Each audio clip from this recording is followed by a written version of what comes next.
اور پھر ایک اور روایت کے اندر آتا ہے، اللہ کے نبی صلی اللہ علیہ وآلہ وسلم نے ارشاد فرمایا کہ جس نے حج مبرور ادا کیا، جزاء فی الجنہ، اللہ نے حج مبرور کی جزا جنت عطا فرما دی ہے، جس نے اللہ کی بارگاہ میں حج مبرور ادا کیا۔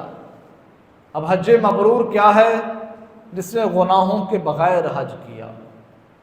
اب حاجی حج پہ جا رہا ہے، اب جو مال ساتھ لے کے گیا ہے اس کا مال حلال کا مال ہے، وہ کسی اور کا مال لے کے اللہ کی بارگاہ میں حج کے لیے نہیں گیا، اس کا مال پاک ہے، اس کا لباس پاک ہے، اس کا رزق پاک ہے، اس کی تجارت پاک ہے۔ اب وہ جب حج کا ارادہ کرے گا، اس نیت کے ساتھ حج کرے گا، تو اسے کہا گیا ہے حج مبرورا۔ اب اس نے وہ حج کیا ہے جو حج کرنے کا حق رکھتا ہے۔